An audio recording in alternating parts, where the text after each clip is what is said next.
So, do you have some goals in mind that you've been trying to reach and you are unable to reach those goals because many times sometimes you don't feel motivated? Here's the thing, if people are rewarded for doing things when they are motivated, everybody will be successful. If the reward for work is given to just those who are motivated, who work only when they are motivated, then everyone will be successful. So the difference is there are some people who do what they need to do only when they're motivated. There are others who do what they need to do whether they are motivated or not. And that's the difference. So in other words, let me say, there are people who go to the farm to plant only when the weather is favorable. There are people who go to the farm to plant, whether the weather is favorable or not. Whether it's favorable or not, they go there, they plant, they do their work, and they go. Now, these people also, when after planting, they only go to harvest when the weather is favorable. These guys go to harvest whether the weather is favorable or not. I don't need to ask you who's going to be more successful. So that's the way it is. Some people show up only when it is favorable to them. When it is not, they don't show up. Meanwhile, research has shown that at least 90% of success isn't showing up. You have to show up. You do not, okay, so let me rephrase. You actually miss 100% of shots you never took. If you don't take the shots, well, you lost already. So if you have goals in mind set you want to achieve, sometimes things will happen to take you off guard. And that's where the test comes in. So question is, what do you need to do when those days happen, those things happen that discourage you, that stop you, that demotivate, those things that demotivate you when they come up, because they will come up. It could be ill health. You might take ill for a couple of days, maybe weeks or even months. It could be family related stuff. Your relative, someone is ill, you have to take care of someone. It could be you losing your job. It could be anything. It could be you just mentally not settled. Anything could happen to take you off curve. But you have a goal that you are pursuing, that you're going after. The question is, will you stop or will you keep going? Now, this subject is not as easy as it sounds, even to me, to anyone. It could be something as little as you want to finish, you want to write a book, and forever you keep trying to, it never happens.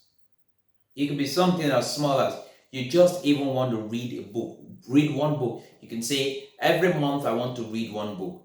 And for 10 years, you've not been able to read one book. Yes, it could be something as small as that.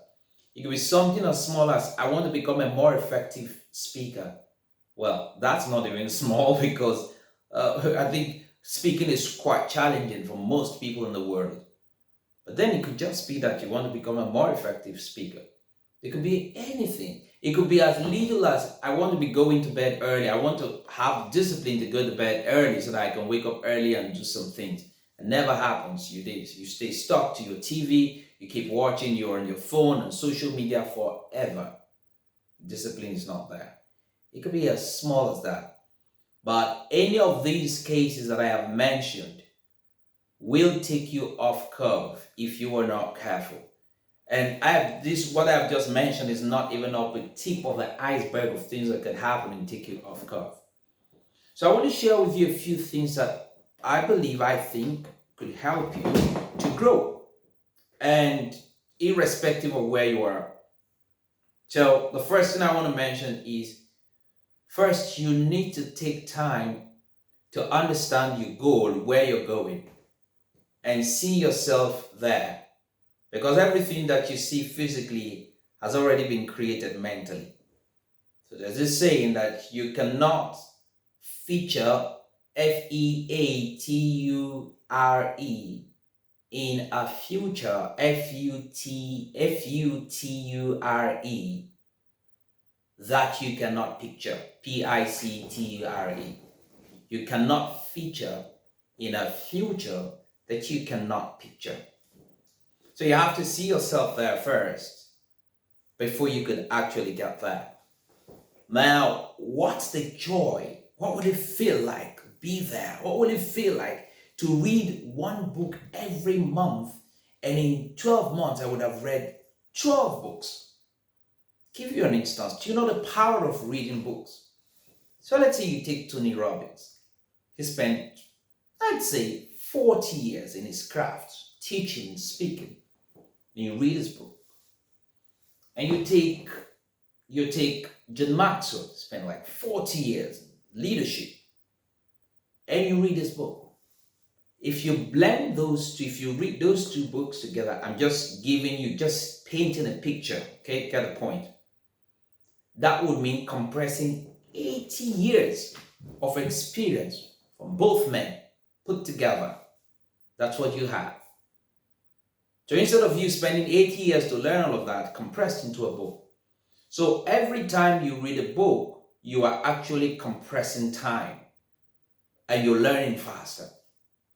So once you understand this, you probably would need to, you then have a motivation to read. But I'm just using books as an example. So once you see yourself, I would have read 12 books. That would mean a lot. So if you're able to see yourself there, that's it. If you want to run a course, an educational course, you see yourself in 1 year I would have been done with my master's degree. In a year and a half, I would have gotten this. You have to see yourself there. You cannot be there if you don't see yourself there. It's a very simple principle. You cannot physically be there if you cannot, first of all, see yourself mentally there. Well, how to take yourself mentally there is a conversation for another day. But you need to understand that bit. Number two, with your clarity of goals, you need to find people who share similar visions, or they understand where you're going. They've been there before, they know how to get there, and they're willing to help you. You need to seek out those people and associate with them.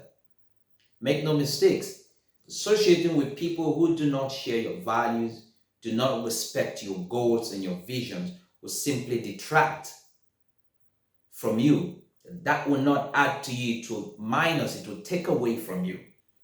So do not associate with people because you simply like their company, because you go out, you spend time together and all of that. A question you need to ask yourself is that, are they in any way contributing to your growth?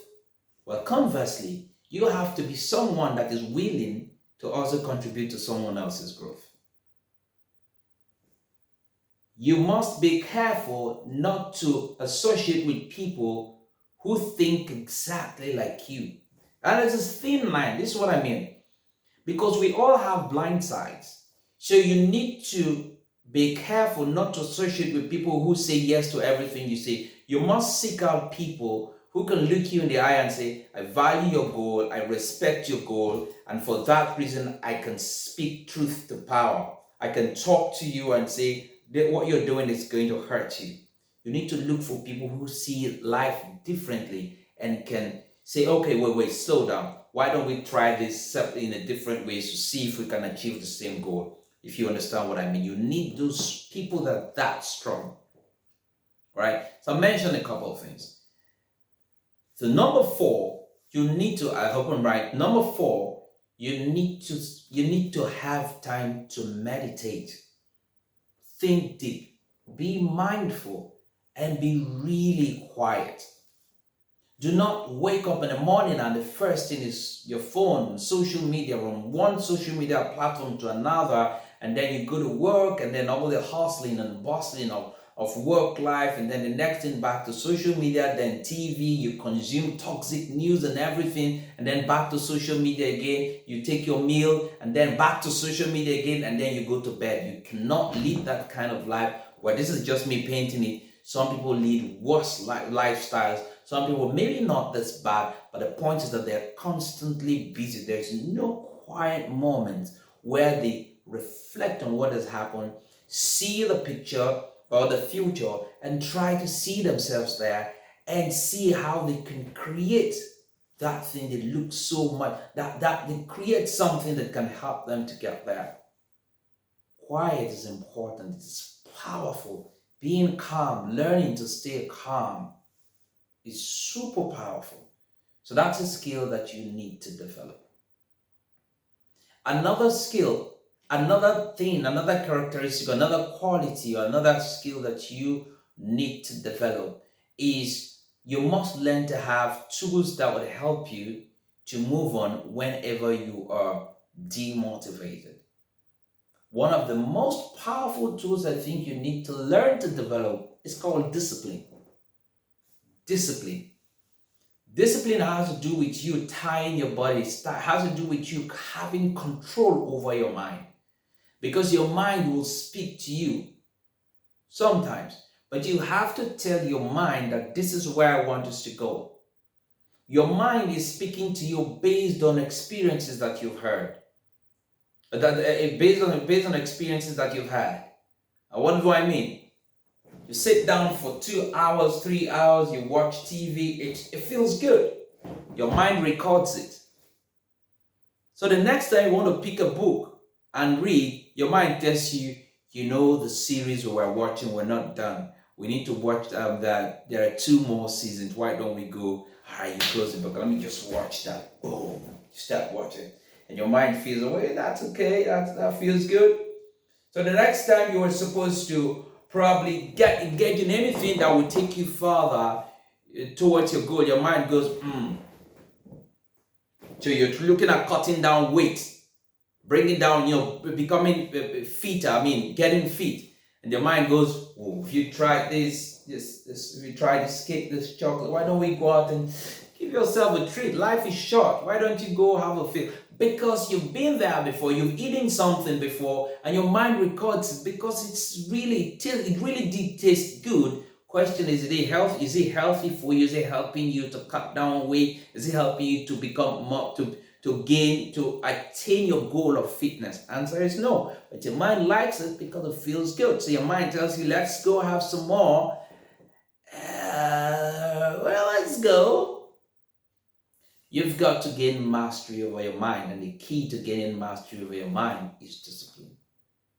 If you put those things together, the list is, I don't think it's exhaustive, but I'm just sharing a couple of them with you. I'll share some of them later, maybe other videos. You put these things together in place. I must tell you that I believe strongly that you'll be able to walk one step closer to your goal.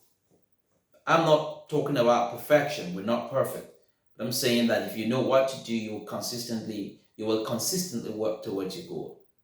Sometimes you will feel demotivated. Motivation will go away. It's like like a sailor, you're sailing, and then for whatever reason there's no wind. You have to find a way to keep going, or otherwise you're going to drift. You have to find a way to keep going, find other ways to keep going. And when the wind comes, it's like motivation. What do? You put your sail, put your mast, make sure that everything is in place. Boom, it just takes you up. And when there is no wind, you still have to keep going. I hope this touches you and excites you or motivates you to take action towards your goal, one step at a time. Remember, if you're making mistakes, it means you're trying. As long as you're trying, you'll keep growing. My name is Stallone-Obaraemi Samuel. My sincere desire for you is that you go on succeeding by becoming a better version of yourself. Bye for now.